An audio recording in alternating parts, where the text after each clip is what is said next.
तो सभी को नमस्कार।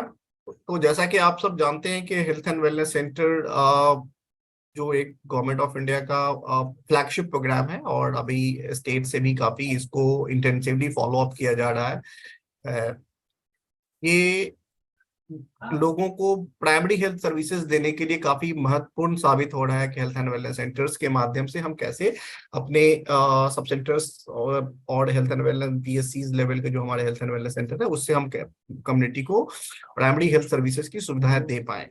तो आप सब इसमें ऑलरेडी सब लोग चूंकि यहाँ पर तैनात हैं तमाम सीएचओ, इसलिए आप लोगों को पता है। आइडिया इज के हमको कॉम्प्रिहेंसिव प्राइमरी हेल्थ केयर समुदाय को उसके घर के नजदीक देनी है। और वो हमारा जो सब सेंटर है जो किसी भी गांव से अगर आज के डेट में देखेंगे तो आधे घंटे से ज्यादा की दूरी पर नहीं है। तो with in half an hour उनको बेसिक प्राइमरी हेल्थ सर्विसेज हम मिल जाए, इसलिए तमाम जो सब सेंटर्स हैं स्टेट में और जो पीएससीज हैं उनको हेल्थ एंड वेलनेस सेंटर्स के रूप में अपग्रेड किया जा रहा है। अब ये कॉन्टिन्यूम ऑफ केयर है जिसमें कुछ सर्विसेज जो है हमको कम्युनिटी लेवल में कौन कौन सी सर्विसेज देनी है। फैसिलिटीज जो आपके सब सेंटर्स हैं वहां पर कुछ डिफरेंटली जो primary first point of contact है एज अ फैसिलिटी, जहां पर हम ओपीडी सर्विसेज दे रहे हैं। टेली कंसल्टेशंस की सुविधा वहां पर रोल आउट की गई है।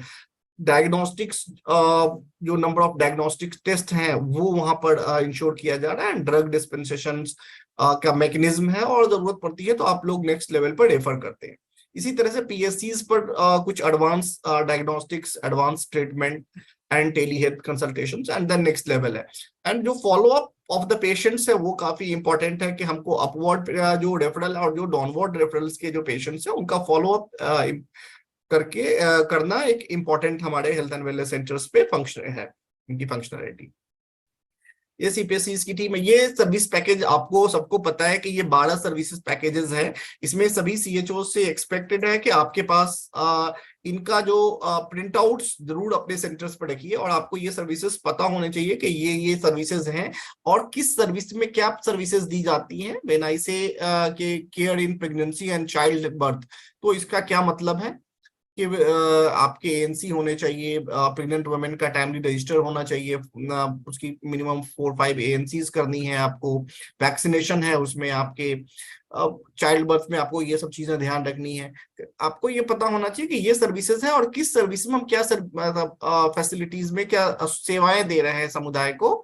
ये एक इंपॉर्टेंट कंपोनेंट है। इसमें जो नॉन कम्युनिकेबल डिजीज की स्क्रीनिंग, कंट्रोल, मैनेजमेंट ऑफ जो एनसीडीज है वो एक काफी इंपॉर्टेंट कंपोनेंट है। और ये अभी तक जो हम लोग सब सेंटर पर बेसिकली आरएमएनसीएचएस सर्विसेज दे रहे थे, वेयर एज जब से health and wellness centres programme launch हुआ है तब से एनसीडी उसमें एक इंपॉर्टेंट कंपोनेंट है। उसके अलावा जो रिमेनिंग 5 सर्विसेज हैं आपके, आईईएनटी है, ओरल हेल्थ है, एल्डरली पैलिएटिव है, आपके मेंटल हेल्थ, ट्रॉमा है, इमरजेंसी केयर है। ये सब सेवाएं हम लोग इस वित्तीय वर्ष में उनको रोल आउट करेंगे और इसके लिए तमाम ट्रेनिंग्स दी जाएंगी आप लोगों को। इसके मास्टर ट्रेनर्स की ट्रेनिंग ऑलरेडी पिछले वित्तीय वर्ष में हो गई है और ये ट्रेनिंग्स बहुत सारे डिस्ट्रिक्ट्स में हमारे शुरू भी हो गए हैं और आप लोगों में से जिन लोगों की अभी नहीं हुई है उनकी भी बैच वाइज ये ट्रेनिंग होंगी। उसके बाद ये सेवाएं शुरू करेंगे। ये बेसिकली हम लोग वो बात कर रहे थे कि जब हम कह रहे हैं कि care in pregnancy and child birth में हम क्या एक्सपेक्ट कर रहे हैं कि क्या सर्विसेज हम अपने हेल्थ एंड वेलनेस सेंटर के माध्यम से दें। तो सीएचओ ये अपने इंश्योर करेंगे कि उनके क्षेत्र में जितने भी हेल्थ एंड वेलनेस सेंटर में गर्भवती महिलाएं हैं उन सब का एमसीपी कार्ड बन जाए, उनका रजिस्ट्रेशन हो जाए। जब एएनसी सर्विसेज हम दे रहे हैं तो एएनसी सर्विसेज में क्या हम देते हैं, आपके पास वहां एएनएम भी है, एएनएम के माध्यम से बहुत सारी सर्विसेज हम दे रहे हैं। तो वो चीजें क्या है करके आपको being nodal person of the health and wellness centre आपको पता होना चाहिए कि ये सर्विसेज हमारी एएनसी के पार्ट्स हैं।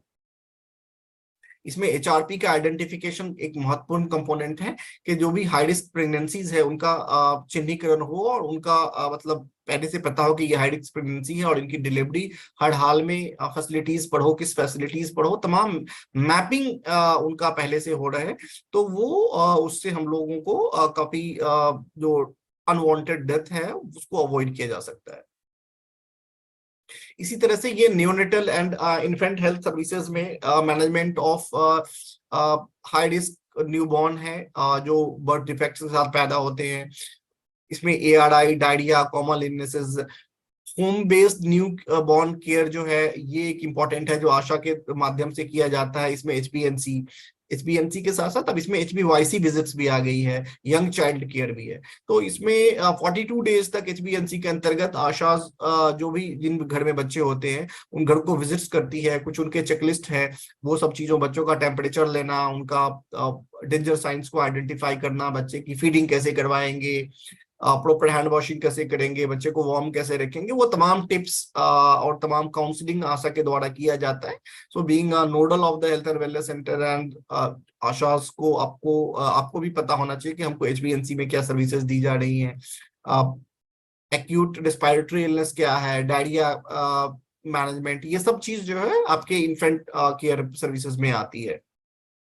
क्योंकि ऑलरेडी ये सब चीजें आप पढ़ के भी आए हैं और ये ऑलरेडी कई सारे ट्रेनिंग्स में बताया गया भी गया है, तो हम लोग इसको क्विकली आगे बढ़ते हैं। बिकॉज बेसिकली जो आज के ट्रेनिंग का उद्देश्य है कि हम आपको अलग अलग तरह के जो पोर्टल्स हैं हमारे, उसमें आपको पता होना चाहिए कि कौन से पोर्टल्स में हमको क्या इन्फॉर्मेशन भरनी है, और किसी बहुत सारे CHOs को उसमें आ रही कुछ समस्या हो रही होगी तो उसको भी हम लोग ठीक करेंगे, ताकि वो आपको पता हो कि जैसे आप PBI का लिए ई-कवच में आपको एंट्री करनी है, तो PBI की एंट्री अब समय से ई-कवच में करें, वो ऑप्शंस ओपन है। अभी भी हम लोग ग्रुप्स में डाल रहे हैं कि सभी लोग जो है समय से PBI की एंट्री कर दें अप्रैल और मई के, सो दैट कि इमीडिएटली आपका 2 महीने का PBI मिल जाए।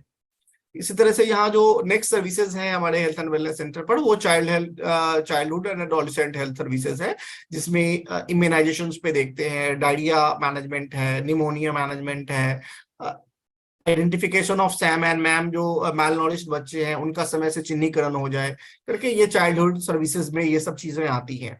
एडोलेसेंट हेल्थ सर्विसेज में बेसिकली आपका menstrual hygiene, substance abuse, unwanted pregnancy, reproductive tract infections और STI जो है, ये सब आपके एडोलेसेंट हेल्थ के पार्ट है। तो ये चीजें आपको पता होना चाहिए। इसलिए फैमिली प्लानिंग सर्विसेज में ये तमाम जो सर्विसेज लिस्टेड हैं, आप देख पा रहे होंगे कि इन सब सर्विसेज को अपने हेल्थ एंड वेलनेस सेंटर्स के माध्यम से इंश्योर करना है कि ये सब सुविधाएं आपके यहाँ पर हो। RTI STI भी है इसमें, ability of condoms, oral contraceptive pill, emergency contraceptive pill, IUCD, new contraceptive Antara और छाया जो अभी दिया जा रहा है, PPI-UCDs, ये एबॉर्शन केयर, ये सब कुछ जो है आपके फैमिली प्लानिंग का पार्ट है। और ये सब सर्विसेज हम जब लोग कहते हैं कि हम लोग फैमिली प्लानिंग सर्विसेज अपने यहाँ दे रहे हैं, तो what do you mean by family planning services, ये सब चीजें हैं। कम्युनिकेबल डिजीज में आपका TB एक इंपॉर्टेंट है, जो आप लोग ऑलरेडी इसमें TB के सस्पेक्टेड केसेस आइडेंटिफाई कर रहे हैं, कॉन्टैक्ट ट्रेसिंग कर रहे हैं, निश्चय दिवस में इसका निश्चय पोर्टल में एंट्री कर रहे हैं उनका। अब आपके यहाँ पर क्या कहते हैं, सैंपल ट्रांसपोर्टेशन की व्यवस्था TB की शुरू हो गई है। तो वो सब चीजें जो है हमारे RNT उसमें TB मैनेजमेंट्स में आ जा रहे हैं, RNTCP में। लेप्रोसी का है, वेक्टर बॉर्न डिजीज का है, ये आपका जनरल OPD जो आप लोग कर रहे हैं वो है। उसी में से आप टेली कंसल्टेशंस के लिए पेशेंट्स जो आपको क्रिटिकल पेशेंट्स लगते हैं, उनके लिए आप टेली कंसल्टेशन करने हैं। सभी CHOs के माध्यम से ये इंश्योर किया जा रहा है कि हर CHOs कम से कम डेली 4 to 5 कंसल्टेशंस करें। कल हम लोग देख रहे थे कि आप सैटरडे को आप सब लोगों ने मिलकर के हाईएस्ट कंसल्टेशन अभी तक का किया 52,000 एक सिंगल डे में। सो कई सारे ऐसे CHOs हैं जो एक दिन में 8 से 10 कंसल्टेशन भी कर रहे हैं एवरेज। तो एटलीस्ट 5 कंसल्टेशंस पर डे हम लोग ट्राई करें कि कम से कम 5 कंसल्टेशंस तो हमारे प्रत्येक दिन पूरे हो ही। अब ये जो स्लाइड है हमारी नॉन कम्युनिकेबल डिजीज की, ये काफी महत्वपूर्ण हो जाती है इस सेंस में कि इसकी आपको कई जगह में रिपोर्टिंग करनी पड़ती है। एक तो ये आपके सर्विस डिलीवरी रिपोर्ट का पार्ट है, जब आप मंथली रिपोर्ट करते हैं HWC पोर्टल पर। दूसरा जो आपकी NCD स्क्रीनिंग है, बिकॉज अब जो HWC पोर्टल पे डेटा आ रहा है वो NCD स्क्रीनिंग से है, मतलब NCD का जो पोर्टल है उस पर आता है, वहां लाइन लिस्टिंग है। तो आपको इंश्योर करना पड़ेगा कि आपके सब सेंटर के क्षेत्र में जितने भी व्यक्ति 30 वर्ष से अधिक आयु के हैं, उनका आपको हाइपरटेंशन और डायबिटीज की स्क्रीनिंग प्रत्येक वर्ष करनी है। इसके लिए एक community based assessment checklist form है जो आशा के माध्यम से सभी 30 वर्ष से अधिक आयु के लोगों के भरा जाएगा। अब 30 वर्ष से आपके सेंटर में कितने लोग हैं करके आपको पता होना चाहिए। जैसे अगर आप किसी सब सेंटर की आबादी 10,000 है तो 10,000 का 37% जो है 30 वर्ष से अधिक आयु के लोग होंगे, एक थंब रूल है। तो आप आपका 5,000 पॉपुलेशन है तो उसका 37% आपका 30 वर्ष से अधिक आयु होगा। तो जो अब 1800 5,000 की पॉपुलेशन में 1800 लोग ऐसे हैं जो 30 वर्ष से अधिक आयु के माने जाते हैं। तो अब हो सकता है 1800 से कुछ कम हो 2-400 या 2-400 ज्यादा हो, बट अप्रोक्सीमेटली डिनोमिनेटर 1800 है उसका 5,000 की आबादी के लिए। तो उस 1800 लोगों का आपको प्रत्येक वर्ष हाइपरटेंशन और डायबिटीज की स्क्रीनिंग करने के लिए, और जो कॉमन कैंसर है 3 oral cervical and breast cancer, इनकी स्क्रीनिंग करने के लिए आपको प्रत्येक वर्ष इंश्योर करना पड़ेगा कि हमारी हाइपरटेंशन और डायबिटीज की स्क्रीनिंग हो, और ओरल ये जो तीनों कॉमन कैंसर है ये 5 साल में एक बार स्क्रीनिंग करनी है। तो आपका पर मंथ का जो टारगेट अगर हम हाइपरटेंशन और डायबिटीज का निकालते हैं 5,000 की पॉपुलेशन पे, करीब 154 इंडिविजुअल्स होंगे जिनका आपको प्रत्येक महीने स्क्रीनिंग करनी है ताकि आपको पीवीआई आपको मिल पाए उसके लिए। और उसमें जो आपके सस्पेक्टेड केसेस आते हैं जिनके वाइटल्स बढ़े हुए आते हैं उनको आप रेफर करेंगे अपने पीएससीज पर for further diagnosis and treatment. एक बार जब उनका ट्रीटमेंट शुरू हो जाता है, या जिन लोगों के भी हाइपरटेंशन और डायबिटीज के ट्रीटमेंट शुरू हो गए हैं वो अपने सेंटर्स में जितने भी लोग हैं वो सेंटर्स पे आए, उनका फॉलोअप हो और वहीं पर उनके वाइटल्स लिए जाए, और फिर वहीं से आप उनको दवा दे दें 15 दिन के लिए। फिर 15 दिन बाद आएंगे वो दोबारा आपके यहाँ पर जांच करवाएंगे हाइपरटेंशन या डायबिटीज जिसका भी होगा, और फिर अगले 15 दिन के लिए दवा ले जाएंगे, और 3 महीने में एक बार वो रेफर किए जाएंगे पीएससीज पर कंसल्टेशंस के लिए। अगर जो लोग ऑलरेडी जिनका दवा मेडिसिन अंडर मेडिकेशंस हैं उनको टेली कंसल्टेशन के माध्यम से भी उनका कंसल्टेशन किया जा सकता है। ये जो रिमेनिंग 5 सर्विसेज हैं जो अभी हम लोग बात कर रहे थे कि ophthalmic and ENT, oral health, elderly and palliative, burn and trauma and mental health जो एलिमेंट्स जो है, ये 5 सर्विस पैकेज इस वित्तीय वर्ष में रोल आउट किए जाएंगे। इसमें ओरल हेल्थ की ऑलरेडी ट्रेनिंग हो गई है सबकी, बाकी सर्विसेज पैकेज की भी अलग अलग डिस्ट्रिक्ट्स में ट्रेनिंगें चल रही हैं। तो हम लोग जल्दी ही ये ट्रेनिंग कंप्लीट कर लेंगे और ये सर्विसेज भी अपने हेल्थ एंड वेलनेस सेंटर के माध्यम से हम समुदाय को दे पाएंगे।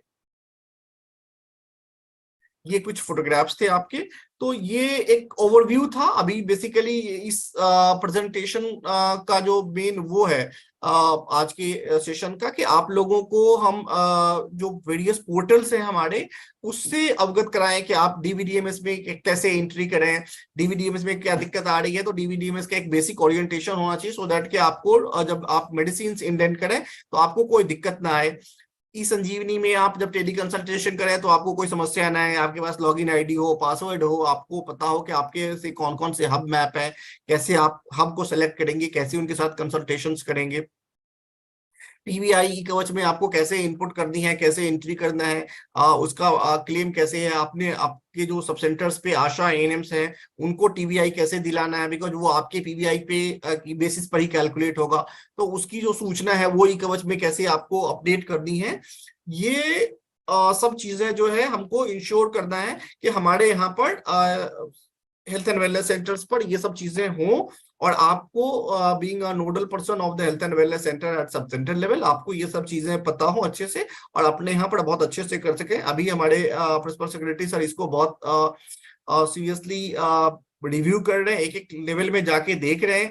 और हम लोगों ने अभी आप रिसेंटली आपके यहाँ से एक सर्वे भी करवाया था HWC चेकलिस्ट में, जहाँ बिजली पानी की व्यवस्था भी देखी गई थी, ब्रांडिंग देखी गई थी, और एक एक डिस्ट्रिक्ट से फॉलो अप इसमें हो रहा है। कल सभी सीएमओस के साथ इसकी वीसी की गई है कि जो बेसिक सुविधाएं हमारे सब centres health and wellness centre पर वो उपलब्ध हो, उसके लिए प्रयास किया जा रहा है। तो उसमें आप लोगों से रिक्वेस्ट है, सभी डिस्ट्रिक्ट्स को ये निर्देश गए हैं और अभी डिस्ट्रिक्ट से बात भी हो रही है कि वो आपकी जन आरोग्य समिति के खाते में जो धनराशि आवंटित की गई है वो आपके यहाँ पर भेजें। और आप लोगों से रिक्वेस्ट है कि जिनके यहाँ पर बिजली का कनेक्शंस में कुछ इश्यूज हैं, नहीं है बिजली के कनेक्शंस, वो झटपट पोर्टल पर जाकर के बिजली के कनेक्शंस इमीडिएटली अप्लाई करें। यूपीएमएससीएल से स्टेट लेवल पे बात हो गई है, वो यूपीएमएससीएल प्रायोरिटी बेसिस पर हेल्थ एंड वेलनेस सेंटर पर कनेक्शन करेंगे। तो जिन लोगों के यहाँ पर ये अभी तक नहीं हुआ है कनेक्शन, वो लोग प्लीज झटपट पोर्टल पे जाके कनेक्शन अप्लाई करें और अपने डीसीपीएम के संपर्क में से बात करें और इंश्योर करें कि उनके जन आरोग्य समिति में पैसे का ट्रांसफर हो जाए, और उसी पैसे को यूटिलाइज करते हुए आपको झटपट पोर्टल पे अप्लाई करना है। ई कवच पे एक और रिक्वेस्ट है कि ई कवच पर सभी लोग अप्रैल और मई का पीबीआई इनपुट कर दें, बिकॉज अभी भी मैं देख रहा हूं कि बहुत ज्यादा संख्या में सीएचओस के द्वारा नहीं भरा गया। जब तक आप ई कवच पे अपनी बेसिक एंट्री नहीं करेंगे तब तक पीबीआई कैसे प्रोसेस होगा, क्योंकि लोग कह रहे हैं कि पीबीआई मिल नहीं रहा है समय से, बट देन सीएचओस के द्वारा पीबीआई भरा नहीं जा रहा है। जब तक जैसे ही आप भरेंगे हम लोग इमीडिएटली उसको, हम लोगों ने कल एक लेटर भी निकाला है कि विद इन 5 डेज महीना खत्म होने के पीबीआई सीएचओ के द्वारा भरा जाएगा और अगले 5 दिन के अंदर में मेडिकल ऑफिसर के द्वारा वो पीबीआई अप्रूव किया जाए और समय से आपको पीबीआई का भुगतान हो। इसके लिए एक निर्देश भी यहाँ से जारी की गई है। तो थैंक यू वेरी मच। मैं अपनी बात को यहीं खत्म करता हूँ और बाकी जो हमारे टेक्निकल सेशंस हैं उसके लिए मैं नेक्स्ट सेशंस डीवीडीएमएस का है, उसके लिए मैं डीवीडीएमएस टीम को आमंत्रित करता हूँ। Anshul please carry on. Thank you sir. मेरा वॉइस क्लियर है सभी को? हाँ क्लियर है जी। क्लियर है, अब आ रही है। Okay okay, thank you.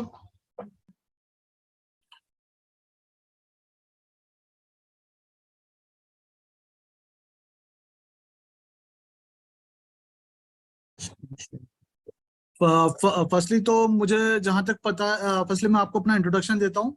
My name is Anshul गीते, मेरे साथ अनुराग श्रीवास्तव सर भी हैं। सो जो हम लोग जो डीवीडीएमएस को इम्प्लीमेंटेशन होता है और जो हमारा स्टेट में रोल आउट होता है वो सारा देखते हैं। तो फर्स्टली मैं आपको ये एक स्मॉल सा इंट्रोडक्शन देना चाहता हूँ कि डीवीडीएमएस है क्या। बेसिकली डीवीडीएमएस का फुल फॉर्म है drug vaccination distribution management system, जो कि हमारे एंटायर यूपी में हम लोग हर हेल्थ फैसिलिटी को जो कि UP medical supply corporation medicine purchase करता है उसको वहां तक प्रोसेस करते हैं। अभी राइट नाउ यूपी में 75 वेयर हाउसेज है जिनके थ्रू की सारी ड्रग्स का डिस्ट्रीब्यूशन डीवीडीएमएस सिस्टम के through up to sub centre level या एचडब्ल्यूसी लेवल तक होता है। तो ये इंटायर सिस्टम किस टाइप से वर्क करता है और आप लोगों को इसमें क्या क्या करना है, ये सारी चीजें हम लोग बताएंगे। सबसे पहला है कि आप लोगों को सभी को एक यूजर आईडी और पासवर्ड प्रोवाइड किया गया होगा एनएचएम की साइट से, जिसको कि आप लॉगिन कर सकते हैं इजीली। सबको इजीली, पहली बात तो सभी को अपना सिस्टम डेस्कटॉप या लैपटॉप पे का यूज करना है। और अगर आपको ये लिंक याद ना रहती है, अगर आप मेरा स्क्रीन शेयर हो चुका है सभी को, तो इसमें ये आप अगर नोट करना चाहें तो ये लिंक नोट कर लें, http://updvdms.dcservices.in। इसके थ्रू आप डीवीडीएमएस के लॉगिन पेज पर जा सकते हैं। अंशुल जी आपका गलत पेज शेयर है।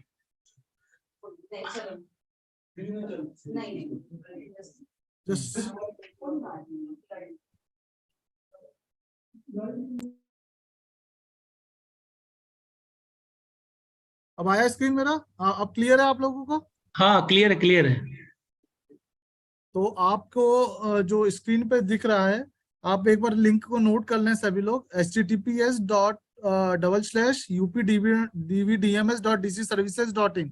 अगर आपको ये आप नोट कर लीजिए। अगर आपको इसके थ्रू नहीं करना है तो आप कोई भी आप ब्राउजर पे जाके सिर्फ गूगल में ये लिख दीजिए यूपीडीवीडीएमएस, जो फर्स्ट लिंक आती है वो हमारे डीवीडीएमएस की आती है, आप उससे ओपन कर सकते हैं। तो सबसे पहले जो आपको यूजर आईडी और पासवर्ड प्रोवाइड किए गए हैं उसके थ्रू आपको लॉग इन करना है। हर फैसिलिटी को यूजर आईडी और पासवर्ड प्रोवाइड कर दिए गए हैं। जिनके पास नहीं है उन्हें भी जल्दी प्रोवाइड कर दिए जाएंगे। तो मैं एक लाइव आपको एग्जांपल लेके बताता हूँ कि कैसे हम लोग इंडेंट करते हैं और कैसे आप लोग को दवाई लेके जाना है।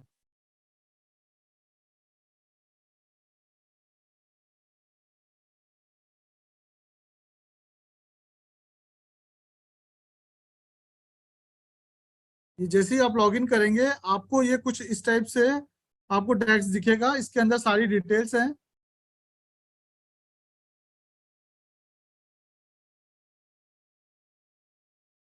इसमें दो तीन चीजें, इशू मैनेजमेंट, रिटर्न और इंडेंट मैनेजमेंट।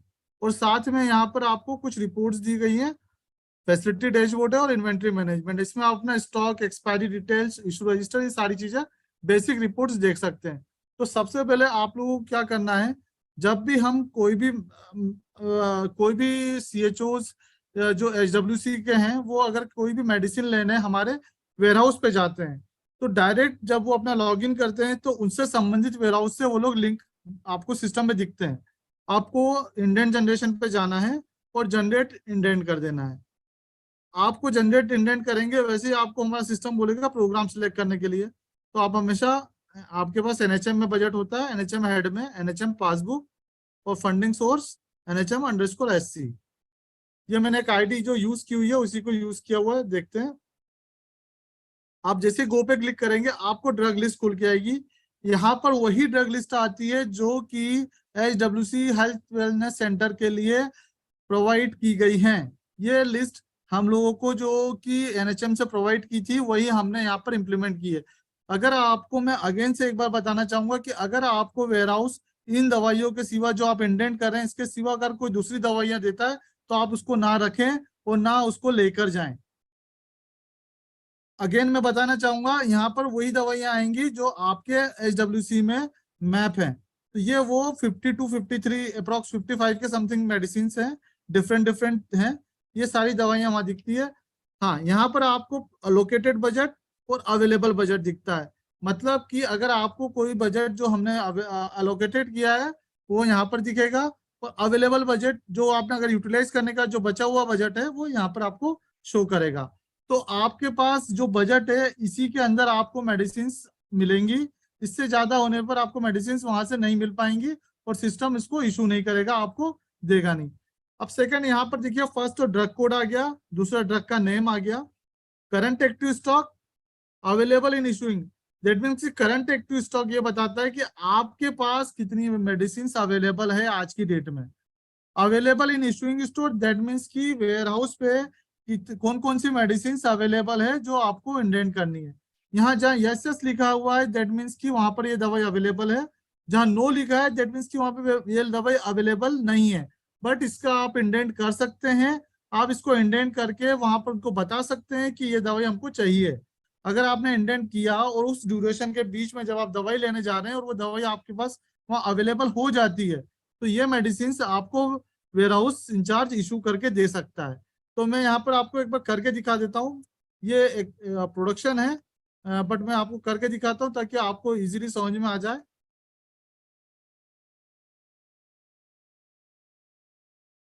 तो जैसे ही आप अपनी क्वांटिटी यहाँ पर डालेंगे, यहाँ पर आप थोड़ा साइड में देखेंगे, आप क्वांटिटी डालते हैं, यहाँ पर आपको वैल्यूज ऑटोमेटिक कैलकुलेट होके आ जाती है। मतलब हर मेडिसिन के साथ उसका रेट भी इंक्लूडेड है। तो आप जितने का इंडेंट कर रहे हैं उसकी टोटल वैल्यू आपको यहाँ पर दिख जाएगी। उसके बाद आप इसको सेव कर दीजिए। जैसे ही सेव करने जाएंगे ये पूछेगा are you going to save the record. आप इसको ओके करेंगे।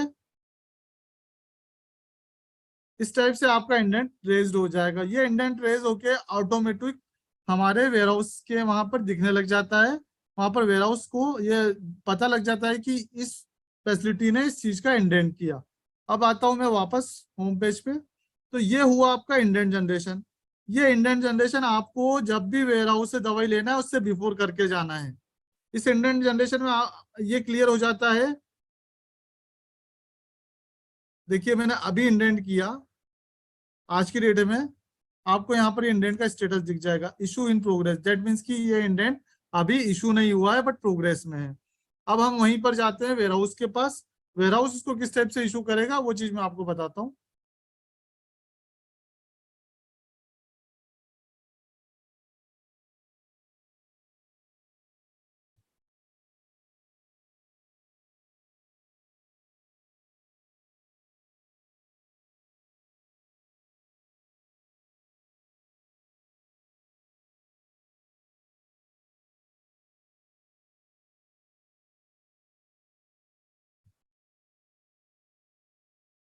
या आपको इस वेयरहाउस के डिटेल्स में ज्यादा जाना नहीं है।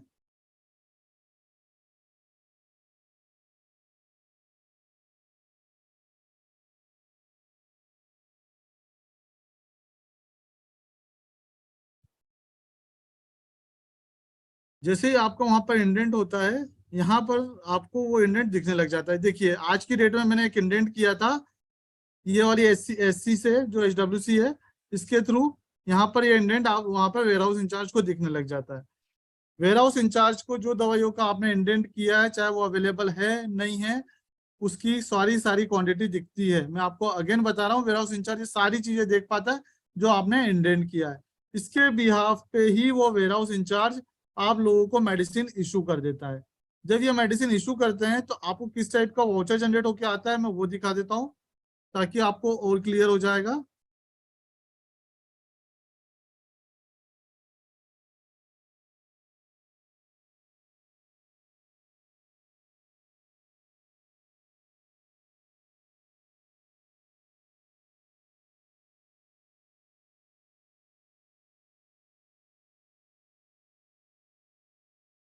इस टाइप का एक वाउचर जनरेट होकर आपको मिलता है जो वेयर हाउस इंचार्ज आपको प्रोवाइड करता है।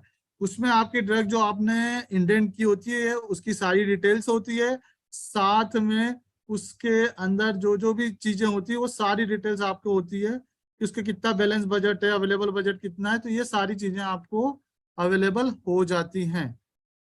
अगर आपको इसमें कोई डाउट होगा तो मैं अपन बाद में डिस्कस करेंगे। मैं एक बार और आपको एक कॉपी और दिखा देता हूँ।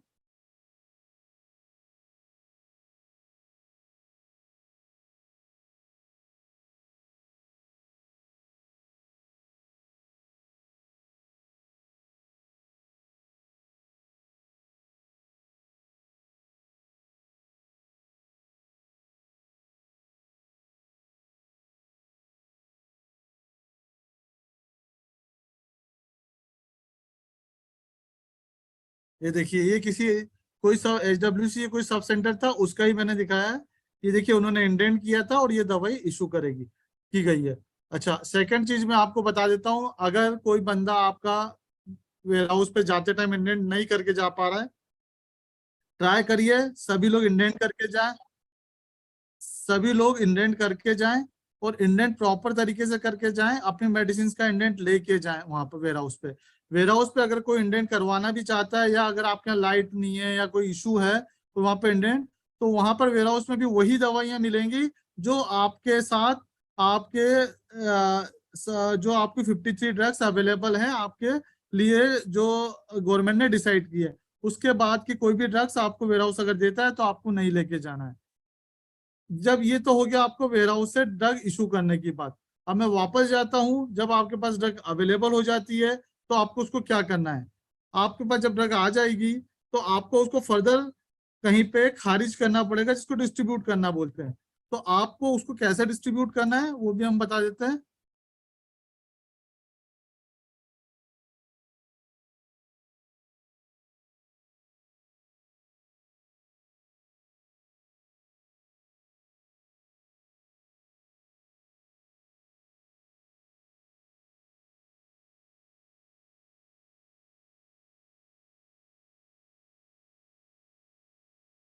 यहाँ पर देखिए आपको एक विंडो मिलती है, issue to non web connected. ये विंडोज पे आप अपनी जो दवाई है उसको खारिज कर सकते हैं। मतलब अगर आपके पास कोई दवाई प्रीवियसली पड़ी हुई है और अगर उसको आपने उसको यूज कर लिया है, आपने अपनी फैसिलिटी को दे दिया है, आपने कोई कैंप लगाया था उसमें इशू कर दिया है, तो आपको उसको अपने सिस्टम से तो खारिज करनी पड़ेगी, नहीं तो वो क्वांटिटी आपके यहाँ हमेशा दिखाते रहेगा कि आपके यहाँ इतनी क्वांटिटी अवेलेबल है, जो कि बिल्कुल गलत है। कुछ नहीं करना है आपको, मैं आपको फिर से बता देता हूँ। आपको issue to non web connected खोलना है, स्टोर का नाम ऑलरेडी आ जाएगा, स्टोर टाइप में अदर सिलेक्ट करना है, इंडेंटिंग स्टोर में भी अदर सब सेंटर आ जाएगा। जिस दिन इशू करेंगे वही डेट डाल दीजिएगा। Issue indent number, that means कि कोई भी एक रैंडम नंबर डालिएगा जिस दिन आप उसको इशू कर रहे हैं या आपकी स्टॉक बुक में आप एंट्री कर रहे हैं। रिक्वेस्ट डेट और इशू डेट एक ही डाल दीजिए, इंडेंट पीरियड तो रहेगा ही। इंडेंट डेट जिस दिन आप उसको इशू कर रहे हैं वही आपकी इंडेंट डेट हो जाएगी। इसके बाद जैसे ही आप यहाँ पर ड्रग फाइंडर पे क्लिक करेंगे आपको वो ड्रग्स मिल जाएंगी जो आपके स्टॉक में अवेलेबल है। आपको कुछ नहीं करना है, सिर्फ मैं आपको एक बार दिखा देता हूँ। यहाँ पर रिक्वेस्ट क्वांटिटी अगर आपने 200 खारिज करनी है 200 डाली है, 200 पूरी खत्म हो गई, 200 लिखी है और ऐड कर दीजिए।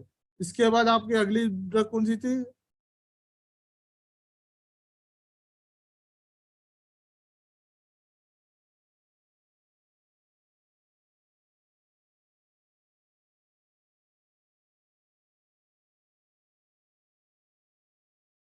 तो क्लोज करिए, आपकी ये जो 2 ड्रग्स हैं यहाँ पर आ गई।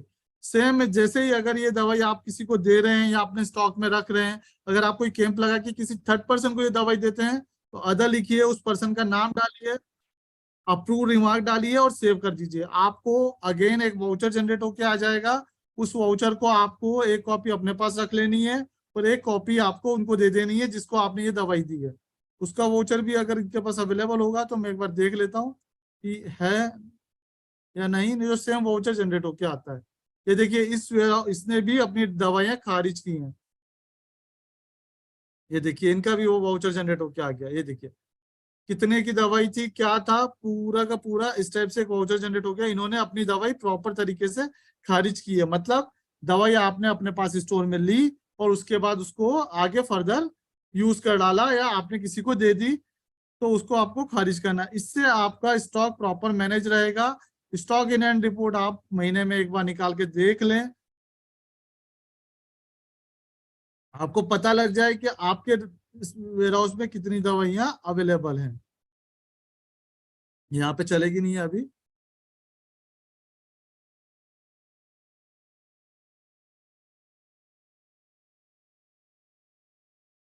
ठीक है, आप अपने यहाँ की सारी रिपोर्ट्स देख सकते हैं। यहाँ पे कुछ MIS रिपोर्ट्स हैं, उसको भी आप ओपन करके देखिए। एक्सपायरी डिटेल भी देखिए, इशू रजिस्टर भी देखिए कि आपको कौन कौन सी ड्रग को फर्दर आपने अपने यहाँ से खारिज कर दिया। तो ये एक पूरा प्रोसेस है जो कि मैंने आपको बताया। हाँ, सेकेंड वन, रिटर्न का ऑप्शन हमने सबको दिया हुआ है।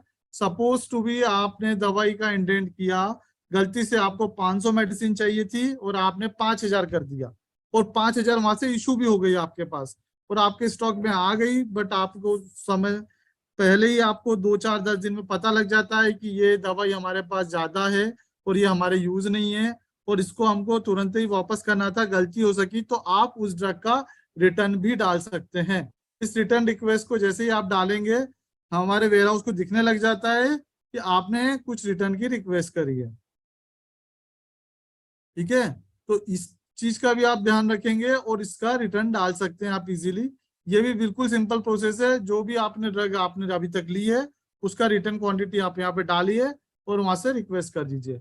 जब अगर आप इस दवाई को लेके वापस जाएंगे, वो वहां पर जो वेयर हाउस इंचार्ज है उसको वो एक्नॉलेज कर लेते हैं अपने सिस्टम के थ्रू और वो दवाई आपके स्टॉक से वापस हट जाती है। तो ये पूरा प्रोसेस है। आपको मैं इसके बाद जो भी इसका प्रॉब्लम्स होगा, इसका यूजर मैनुअल और बाकी डिटेल्स हम लोग आपके साथ शेयर कर देंगे, तो ताकि आपको इजीली सारी चीजें अवेलेबल हो जाए। सेकंड वन, यहाँ पर हेल्प डेस्क आती है, इसमें नंबर ऑफ नंबर्स हैं। अगर इसमें जो आपका यूजर आईडी अगर 3 बार गलत पासवर्ड डालेंगे तो लॉक हो जाएगा। वैसे हमने NHM को भी प्रोवाइड करके रखा है। और अगर ऐसे कोई ऐसी परेशानी आती है जो आपकी टेक्निकल है और जिसको आप सॉल्व नहीं कर सकते तो उसके लिए आप कांटेक्ट कर सकते हैं। बट ट्राई टू बी कि आप पहले यूजर मैनुअल पढ़ें, प्रॉपर चीजें करें। और रिक्वेस्ट है, मोबाइल से कोई भी सिस्टम को नहीं चलाएगा, अदर देन आपको इशू आएगा, आपको बार बार वो लॉक का इशू बनेगा। तो आप सिस्टम पे ही चलाएं। प्रॉपर एक आप URL भी प्रॉपर नोट करें। कई बार हमारी साइट पे जाके आप लोग उस पर इंडेंट करते हैं जो कि पॉसिबल ही नहीं है, वो चलता ही नहीं है। दैट मीन्स कि हमारे एप्लीकेशन पे, एंड्रॉइड की एप्लीकेशन पे आप लोग इंडेंट करते हैं जो चलती नहीं है, उस पर लॉग इन करते हैं, वहां पर प्रॉब्लम आती है। तो और बाकी आप इंडेंट करिए, फिर बाकी जो भी स्टेटस होता है आपके HQ पर ये स्टेटस दिखता रहता है ऑटोमेटिक डे बाय डे। तो प्रॉपर इंडेंट करिए और मेडिसिन इकट्ठा होकर ही जाइए वेयर हाउस से लेने। 1 बाय 1 आप भी मेडिसिन लेने ना जाए तो अच्छा रहेगा। Dharmendra ji, my side is over. अगर कोई क्वेश्चंस और किसी का है तो हम लास्ट में ले लेंगे। नहीं, स्ट्रीमिंग कर रहे हैं अंशुल जी हम लोग, तो इसमें क्वेश्चन नहीं हम लोग ले रहे हैं अभी, हम लोग सिर्फ ट्यूटोरियल ही बता रहे हैं। Thank you very much. अब हम लोग नेक्स्ट टॉपिक कवर करेंगे। ओके, थैंक यू जी, थैंक यू।